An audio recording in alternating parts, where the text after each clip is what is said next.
Hey there everyone. Stress is never fun, but can be especially difficult to deal with during withdrawal.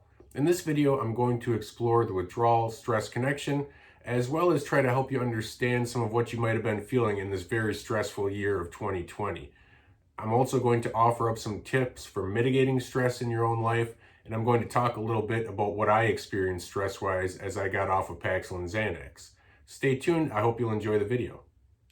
So here's to life, and every joy it brings. So here's to life. Hello there everyone, and welcome back to Lovely Grind. My name is Michael Prevey, and my website is lovelygrind.com. That's where you're going to find blog posts about health, healing, and happiness, and that's also where you're going to have the opportunity to sign up for my free monthly newsletter, as well as find out more information about my coaching or to message me with questions.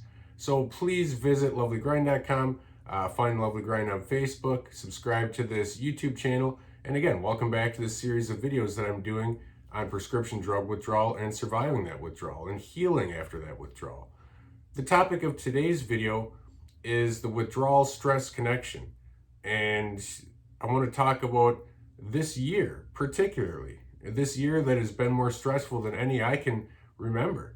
Now, my personal withdrawal story involved Paxil and Xanax, two medications that I was put on for anxiety back in college, and I took those for about 14 years before making the decision to get off in my mid-30s.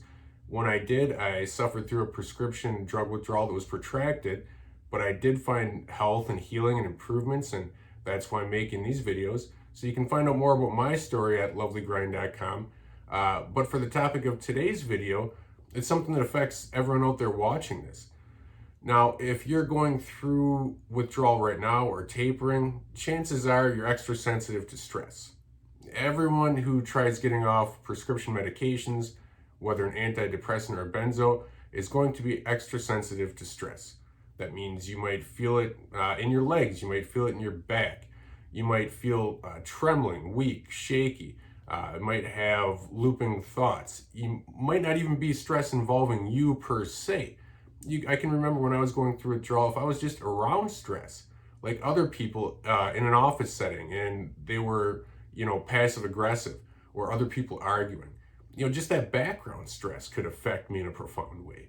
So one of the things I did for my own healing was to limit stress, was to learn how to better manage stress. And that's something we're all going to have to take seriously as we're going through this process of getting off medications and healing. But this year particularly, has it been more difficult than any other?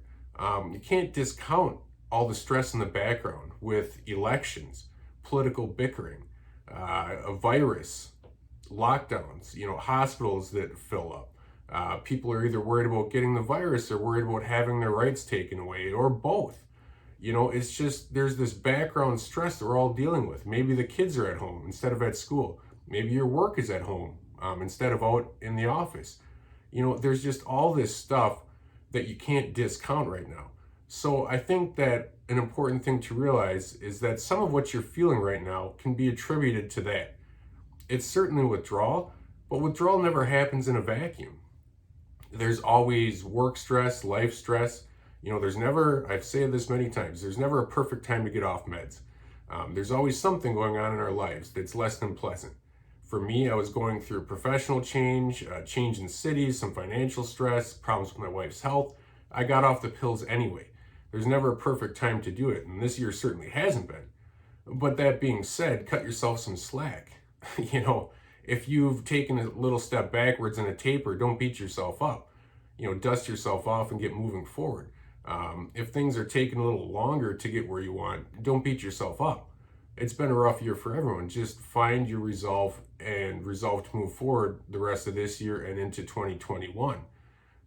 So even though this year has been extremely stressful for everyone out there, I urge you to remember a couple things. One, everybody reacts to stress. It's normal. A human reaction to stress is normal, whether that's some headaches, some tension in the body, some back pains or muscle knots, some mental stuff with like looping thoughts, some emotional stuff with anger, irritability. Reactions to stress are normal. And as you cut back on these medications and work to get off of them, you're going to, guess what, begin experiencing more normal.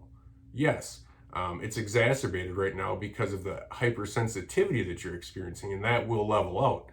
But reactions to stress are normal, so remember that.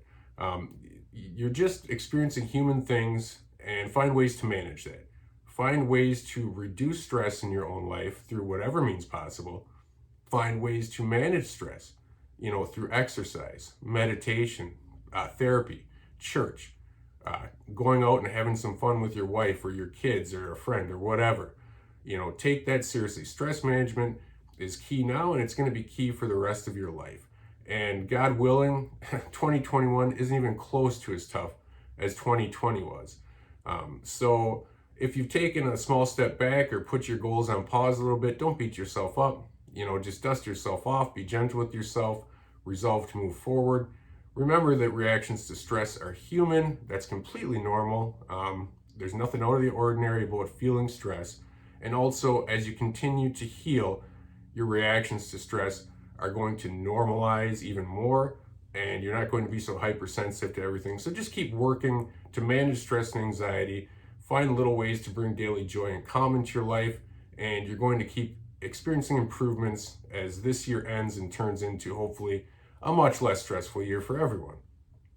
Thanks for watching today. I hope you enjoyed this video.